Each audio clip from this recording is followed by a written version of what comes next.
They turned killing into the most profitable business in human history. Not armies, not kings, entrepreneurs in bronze armor who discovered that conquest paid better than any trade route ever could, and for 5 centuries it worked. Picture this: a single Italian city surrounded by hills and swamps, populated by farmers who could barely read. Nothing special, nothing that would make you think future superpower, just another settlement squabbling with its neighbours over grazing rights and water access. But these Romans had something different. They didn't just want to win wars, they wanted to profit from them. Every battle was an investment, every victory a business expansion. They'd crush an enemy, then offer them a deal. Join us, keep your customs, keep your gods, but give us your young men and 20% of everything you produce. Most said yes. The ones who said no, well, they became examples for the next negotiation. It was brilliant, ruthless but brilliant. Instead of ruling through fear alone, they built a franchise system. Local partners, shared profits, the conquered became stakeholders in their own conquest, and it scaled. From 1 city to 10, 10 to 100. 100 cities became 1,000. 3 million square miles of territory. 60 million people paying taxes to Rome. The numbers were insane. At its peak, Rome controlled the equivalent of $8 trillion in today's economy. Not just wealth, entire civilizations, their knowledge, their trade routes, their armies. They owned the Mediterranean like a private lake. The richest American today? Worth maybe 200 billion. Rome controlled 40 times that amount. They had mastered the economics of empire in ways that would make modern corporations jealous. Standardized currency across 3 continents. Trade networks that moved Chinese silk to British shores. Tax collection systems so efficient they lasted centuries after the empire fell. But here's what nobody expected. An empire that took 500 years to build would collapse in just 20. Not from barbarian invasions, though those played a part. Not from military defeats, though those happened too. The real killer was something much more familiar to us today. Something that destroys businesses, governments, and empires with equal efficiency. Financial miscalculation. They made one critical mistake that turned their greatest strength into their deadliest weakness. A decision so catastrophic that it unravelled centuries of careful economic planning in a single generation. The Romans who built this trillion-dollar empire were pragmatists. They understood money, power, and human nature better than almost anyone in history. The Romans who destroyed it? They forgot the most basic rule of economics, and once they broke that rule, everything else became inevitable. By the 2nd century, the money wasn't just flowing into Rome, it was flooding. Picture this. Every single year, Rome's legions marched home with treasure trains stretching for miles. Gold from Spain, silver from the Balkans, tribute from Egypt that could fund entire kingdoms. The historian Pliny calculated that Rome was extracting 41 million denarii annually from Spain alone. That's over $2 billion every year from one province. But here's where it gets insane. Roman generals weren't just following orders anymore. They were chasing the high, because when you can fund the world's most professional army with someone else's gold, why stop at 1 campaign? Why not 2? Why not 10? Take Pompey. In a single Eastern campaign, he conquered 12 kings and founded 39 cities. His triumph parade lasted 2 days straight. The treasure carts alone stretched from one end of Rome to the other. The Roman people lined the streets, watching wagon after wagon of gold roll past, statues carved from solid emerald, crowns that once sat on pharaohs' heads, enough silver to mint coins for a generation, and every Roman citizen got a cut. This wasn't conquest anymore. It was a machine, a perfectly designed system that turned warfare into the most profitable business in human history. The legions would march out poor and march back rich. The generals would use their share to fund bigger armies. Bigger armies meant bigger conquests. Bigger conquests meant more gold. The cycle seemed unstoppable.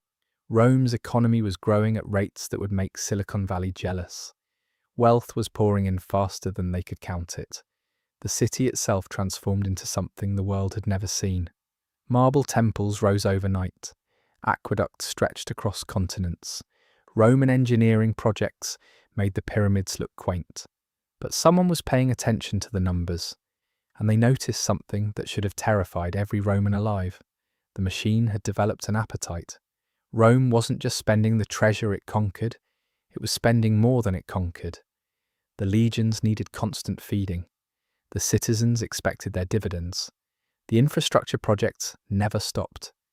For the first time in 5 centuries, Rome was living beyond its means. Not by a little, by a lot.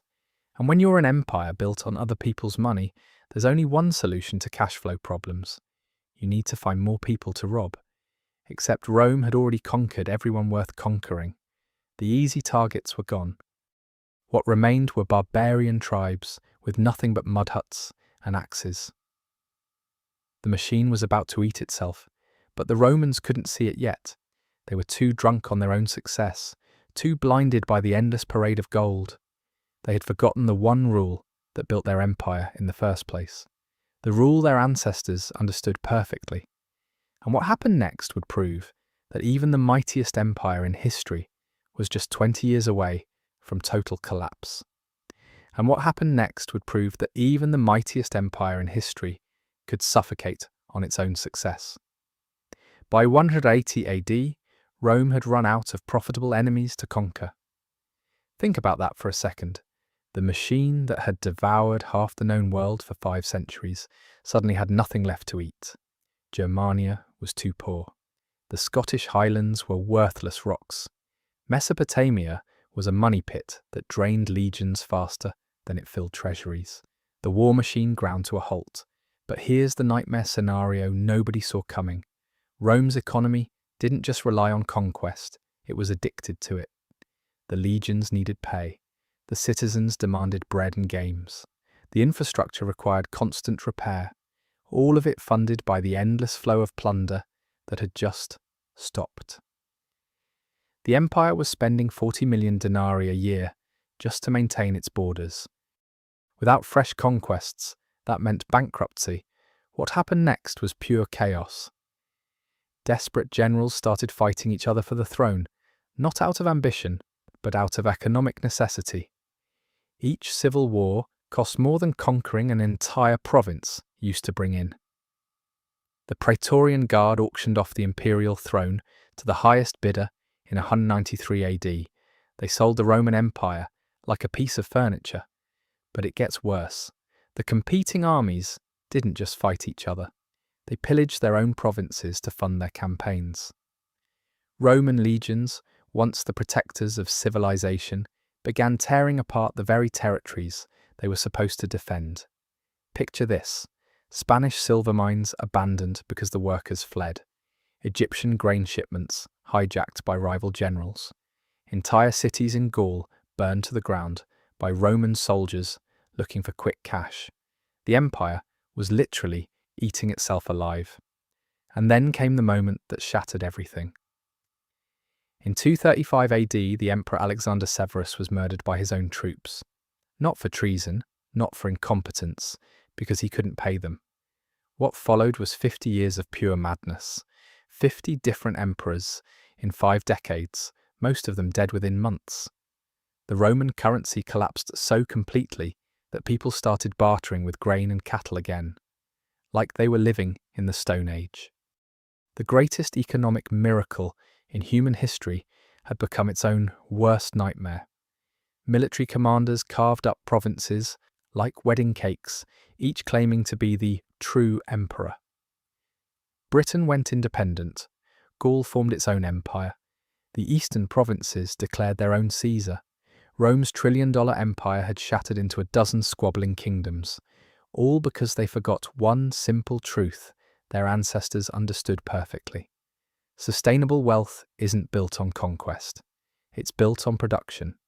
And when you design your entire civilization around taking from others instead of creating for yourself, eventually you run out of others to take from. The machine that conquered the world had become a monster that devoured everything in its path, including Rome itself. But the collapse wasn't over. What came next would reveal just how far the mighty could fall. Machine that devoured everything in its path, including itself. The collapse wasn't gradual, it was breathtaking in its speed. In 235 AD, Rome still controlled 3 continents. By 284 AD, the empire had shattered into 3 separate kingdoms, each fighting the others for scraps of what remained. 50 years of civil war, over 70 emperors, most dying violent deaths. The military that once conquered nations now consumed 90% of the empire's budget just to keep from destroying Rome itself. Think about that. 9 out of every 10 coins went to soldiers who were no longer conquering new wealth. They were just surviving. The ultimate Ponzi scheme had run out of new investors. But here's what makes Rome's story so chilling in 2024. We're watching it happen again. Right now, the United States spends more on defense than the next 10 countries combined. Not to expand territory, not to capture new resources, just to maintain a global presence that costs more every year while producing less wealth. The pattern is identical. Rome convinced itself that military spending was investment. That controlling distant territories would pay for the armies needed to control them. For centuries, it worked, until the day it didn't. America borrows $1 trillion every 100 days to fund spending it can't afford, telling itself that global dominance will somehow generate the wealth to pay for global dominance. The math hasn't changed in 2,000 years. Every empire believes it's different. Every empire believes it's found the secret to infinite growth. Rome thought they were special too. They had conquered the world after all. They had systems, they had infrastructure, they had the greatest military in human history. None of it mattered when the economics stopped working. The most sobering lesson isn't that Rome fell, it's how quickly invincibility became irrelevance. In less than a generation, the empire that had terrorized 3 continents became a cautionary tale told around barbarian campfires. Today's economic superpowers look at Rome and see ancient history. They should see a mirror, because when expansion becomes your only economic strategy, you haven't built an empire. You've built an addiction, and addictions always end the same way. They consume everything until there's nothing left to consume. The machine that conquered the world became the machine that ate itself alive.